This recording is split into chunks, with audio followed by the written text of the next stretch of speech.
बचन बिनीत मधुर रघुबर के, सर सम लगे मातुर करके।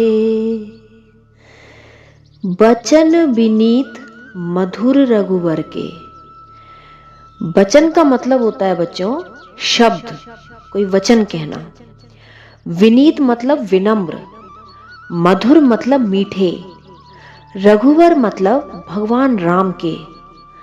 सर सम लगे मातु उर करके। सर मतलब सर कहते हैं बाण को, सम मतलब समान, लगे मतलब लगे, मातु मतलब माता के, उर मतलब उनके हृदय में, उर करके मतलब उनके हृदय में। वचन विनीत मधुर रघुवर के, सर सम लगे मातु उर करके।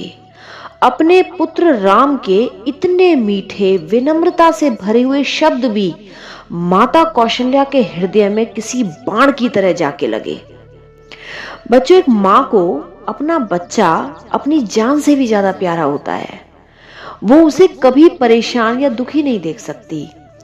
अपने बच्चे की एक छोटी सी चोट से भी एक माँ बहुत जल्दी परेशान हो जाती है। राम तो माता कौशल्या के हृदय में बसते थे। उनके बिना तो उन्होंने अपने जीवन की कभी कल्पना भी नहीं की थी।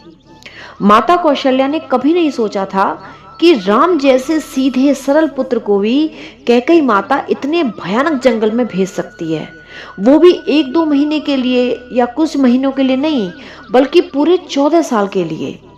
माता को श्री राम के मुख से ये समाचार किसी भयानक शेर की गर्जना के समान डरावना लगा।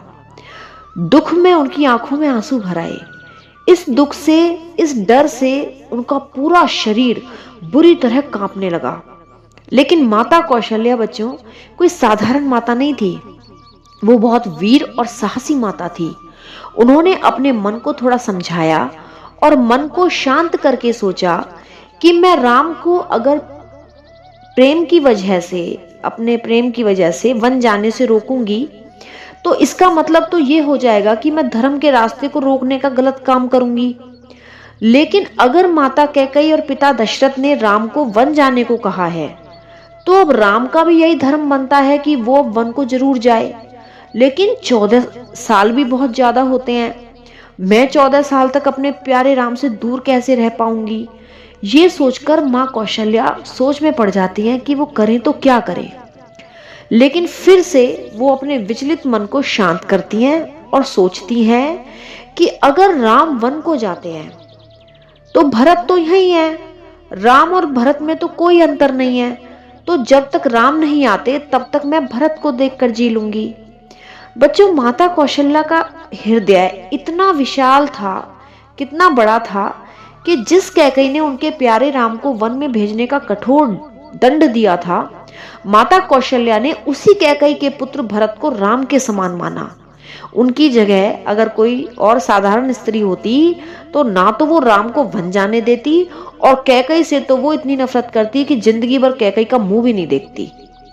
लेकिन माता कौशल्या कैकेयी से जरा भी नाराज नहीं हुई, बल्कि उन्होंने राम को आदेश देते हुए कहा, सरल स्वभाव राम महतारी, बोली वचन धीर धरि भारी, तात जाऊं बलि कीन्हु नीका, पित आयस सब धर्मक टीका।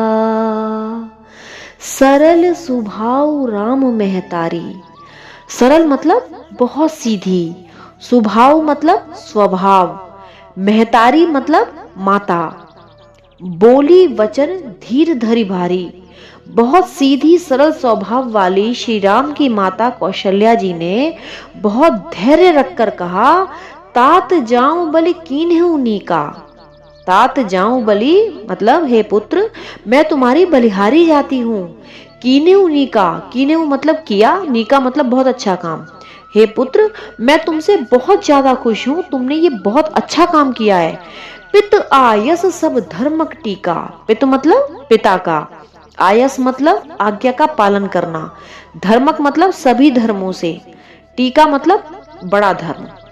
माता कौशल्या प्रभु राम से कहती हैं कि हे पुत्र, तुमने पिता की आज्ञा को मानकर बहुत अच्छा काम किया है, क्योंकि पिता की आज्ञा का पालन करना ही सब धर्मों से बड़ा धर्म है। मतलब हमारे इस जीवन में जितने भी धर्म बताए गए हैं उसमें सबसे बड़ा धर्म है पिता की आज्ञा को मानना।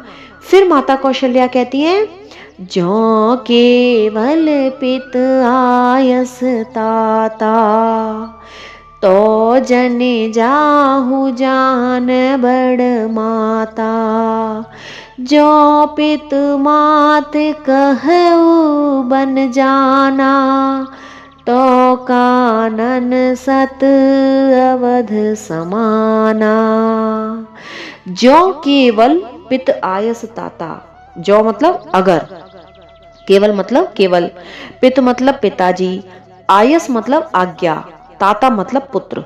माता कौशल्या कहती हैं कि हे पुत्र, अगर केवल पिताजी की ही आज्ञा हो तो जन जाहु जान बड़ी माता, तो माता को बड़ा मानकर, अगर केवल पिता की आज्ञा हो तो माता को पिता से बड़ा जानकर, मतलब पिता की आज्ञा से भी माता की आज्ञा ज्यादा बड़ी होती है। इसलिए अगर केवल पिता ही जाने को कह रहे हैं लेकिन माता जन वन को नहीं भेजना चाहती हैं, तो माता की ही आज्ञा का पालन करो और वन को मत जाओ। लेकिन जो पितु मात कहु बन जाना, लेकिन अगर माता पिता दोनों ने ही वन जाने को कहा है, तऊ कानन सत अवध समाना। तऊ मतलब तो, कानन मतलब जंगल, सत मतलब सैकड़ों, अवध मतलब अयोध्या, समाना मतलब समान, तो यही जंगल तुम्हारे लिए सैकड़ों अयोध्याओं के समान सुख और प्रसन्नता देने वाला हो जाएगा। माता कौशल्या प्रभु राम से कहती हैं कि माता पिता की आज्ञा मानकर वन जाने से वन भी तुम्हें उतना ही अच्छा लगेगा जितनी अयोध्या लगती है। इसलिए हे राम, माता पिता की आज्ञा को मानकर तुम खुशी खुशी वन को जाओ। तो बच्चों, यहाँ हमने माता कौशल्या के स्वभाव, उनके चरित्र के बारे में जाना। माता कौशल्या जी अपने पुत्र राम को अपने प्राणों से भी ज्यादा प्यार करती थी, लेकिन उन्होंने धर्म का पालन करने के लिए पुत्र के प्रेम को भी त्याग दिया और राम को वही काम करने के लिए कहा जिससे समाज का भला हो, देश का भला हो। तो माता कौशल्या सभी माता पिता को यही प्रेरणा देती हैं कि अगर उनकी कोई संतान ईश्वरीय कोई कार्य करना चाहती है या समाज के भले के लिए कोई काम करना चाहती है, तो माता पिता को खुशी खुशी उसको आज्ञा दे देनी चाहिए। अपने स्वार्थ के लिए उसके रास्ते में बाधा नहीं डालनी चाहिए, क्योंकि बिना अपने किसी स्वार्थ के समाज के भले के लिए काम करने वाला रास्ता बहुत मुश्किल और कदम कदम पर कांटों से भरा हुआ होता है। इस रास्ते पर चलने के लिए अपनी इच्छाएं, अपने सुख, अपना मान अपमान सब कुछ छोड़ना पड़ता है। इसलिए इस रास्ते को चुनने वाला व्यक्ति बच्चों को साधारण व्यक्ति नहीं होता। अगर ईश्वर कृपा से किसी संतान का मन निस्वार्थ भाव से की ओर जाने का होता है, तो माता पिता का भी यही धर्म बनता है कि वो उसके कार्य में बाधा तो भूल कर भी न डालें, बल्कि जितना सहयोग हो सके उतना उसका सहयोग करें। तो बच्चों, जैसे भगवान राम ने अपने सारे सुख, सारी इच्छाओं को छोड़कर समाज के हित के लिए कदम बढ़ाया, इसी तरह से हमें भी अपने स्वार्थ, अपने सुखों की इच्छाओं का त्याग करके समाज के भले के लिए, प्रकृति के भले के लिए काम करना चाहिए।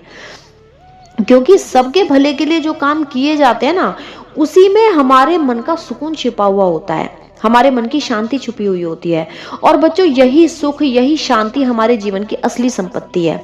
जैसे मान लो कि बहुत ज्यादा गर्मी पड़ रही है, सूरज भगवान बिल्कुल आग ही बरसा रहे हैं, आप अपने भाई के साथ एसी वाले रूम, एक कमरे में बैठकर और मूवी देख रहे हो। तभी आप किसी काम से बाई चांस बाहर जाते हो और आप देखते हो कि एक चिड़िया सड़क के बीचों बीच छटपटा रही है। आप अपने भाई को ये बात बताते हो, लेकिन आपका भाई कहता है कि इतनी गर्मी में एसी छोड़कर नीचे कौन जाएगा, और वो वापस मूवी देखने लग जाता है। लेकिन आप बहुत गर्मी बर्दाश्त करके भी नीचे जाते हो, उस चिड़िया को उठाकर आप एक साइड लेकर आते हो और उसे पानी पिलाते हो। उस चिड़िया को थोड़ा आराम मिलता है और धीरे धीरे उसमें शक्ति आ जाती है और थोड़ी देर बाद वो चहकती हुई उड़ जाती है। आपका मन इस बात से कैसा हो जाएगा, आप सोच के देखो। आपका मन इस काम से इतना खुश हो जाएगा बच्चों कि आप शायद जिंदगी भर इस घटना को नहीं भूल पाएंगे कि मैंने एक प्यासी चिड़िया को पानी पिलाया और मरती हुई चिड़िया को मैंने जान डाल दी है। अब अगर आपका भाई आपसे कहे कि तू पता नहीं क्या बेकार के काम में लगा रहता है, तो उसकी बात का आप पर कितना असर पड़ेगा। क्या भाई के कहने से आपको अपना वो काम बेकार का लगेगा? नहीं लगेगा ना। तो बच्चों, जब हमें पता होता है कि हमारे इस काम से समाज के लिए कुछ अच्छा काम होगा, तो अगर हमारा कोई अपमान भी करेगा ना, तो हम पर इस बात का बहुत ज्यादा असर नहीं पड़ेगा। बस यही धर्म की ताकत होती है, क्योंकि सेवा ही हमारे मनुष्य जीवन का धर्म है और यही हमारे जीवन की सच्चाई है। और बच्चों, सच को सब मिलकर परेशान तो कर सकते हैं, लेकिन बच्चों सच को कभी हरा नहीं सकते। जैसे इस धरती के करोड़ों लोग मिलकर भी सूरज की गर्मी को नहीं हरा सकते, बारिश के पानी को नहीं हरा सकते, समुद्र की गहराई को नहीं हरा सकते, धरती की सहनशीलता को नहीं हरा सकते, चंद्रमा की ठंडक को नहीं हरा सकते, हवा की शीतलता को नहीं हरा सकते, हम सब मिलके भी प्रकृति के धर्म को नहीं मिटा सकते। इसी तरह से ये संपूर्ण मानव जाति एक हो जाए, तब भी वो सनातन धर्म को नहीं मिटा सकती, क्योंकि सेवा ही सत्य है और यही सत्य ही सनातन धर्म है। इसलिए इसे कोई काट नहीं सकता, कोई मिटा नहीं सकता। इसलिए बच्चों, हमारा यही संकल्प होना चाहिए कि हमारा जो भी कदम उठे प्रकृति को सुंदर बनाने के लिए उठे। हमारे हाथ जब भी उठे उस प्रकृति की सेवा के लिए उठे, क्योंकि अगर ये प्रकृति है तो हम हैं, अगर ये प्रकृति नहीं है तो हम कुछ भी नहीं है।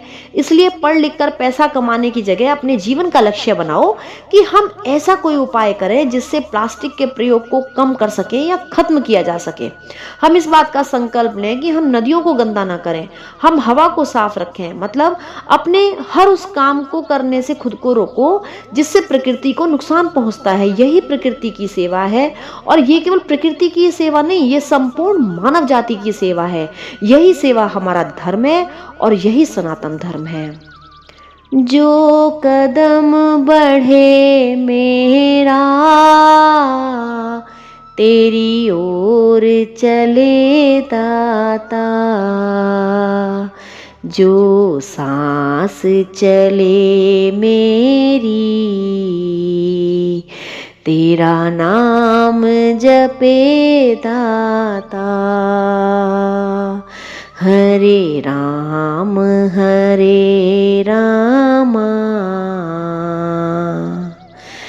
राम राम हरे हरे, हरे कृष्ण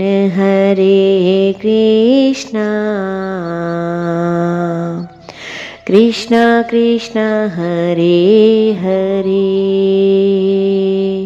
हरे राम राम राम हरे हरे।